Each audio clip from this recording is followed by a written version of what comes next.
Assalamualaikum warahmatullahi wabarakatuh. Kami dari kelompok 5 yang beranggotakan Roshidah Salma, Salma Nurus Sa'adah, dan Wahyu Wulandari akan mempresentasikan makalah kami yang berjudul Teknik Pengumpulan Data dalam Penilaian Kelas. Jenis-jenis data dalam penilaian kelas. Dalam pendidikan terdapat bermacam-macam instrumen penilaian yang dapat dipergunakan untuk mengukur dan menilai proses dan hasil pembelajaran yang telah dilakukan terhadap peserta didik. Instrumen tersebut terdapat dua bagian, yaitu tes dan non-tes. Yang termasuk kelompok tes adalah tes prestasi belajar, tes inteligensi, tes bakat, dan tes kemampuan akademik. Sedangkan yang termasuk dalam kelompok non-tes adalah skala sikap, skala penilaian, pedoman observasi, pedoman wawancara, angket, pemeriksaan dokumen, dan sebagainya. Kegunaan teknik pengumpulan data. Tes sebagai instrumen penilaian. Tes sebagai instrumen penilaian adalah pertanyaan-pertanyaan yang diberikan pada peserta didik untuk mendapat jawaban dari siswa dalam bentuk lisan, dalam bentuk tulis, dan dalam bentuk perbuatan.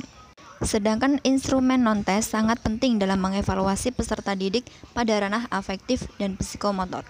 Berbeda dengan instrumen tes yang lebih menekankan aspek kognitif. Instrumen penilaian non-tes meliputi 6 aspek, yaitu yang pertama observasi, yang kedua wawancara, yang ketiga angket, yang keempat daftar cek, yang kelima studi kasus, dan yang terakhir portofolio.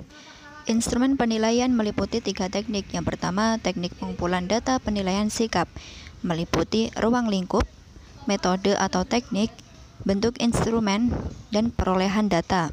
Teknik yang kedua yaitu teknik pengumpulan data penilaian pengetahuan, yang meliputi ruang lingkup aspek pengetahuan, metode atau teknik tes tulis, tes lisan, penugasan, kemudian bentuk instrumennya pilihan ganda, benar salah, menjodohkan uraian, jawaban singkat, daftar pertanyaan, tugas mandiri maupun kelompok, dan yang terakhir perolehan data.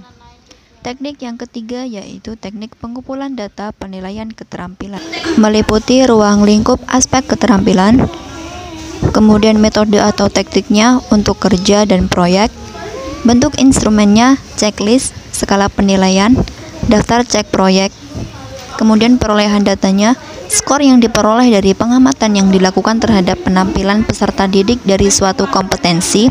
Skor diperoleh dengan cara mengisi format penilaian unjuk kerja yang dapat berubah daftar cek atau skala penilaian. Adapun contoh instrumen penilaian sebagai berikut.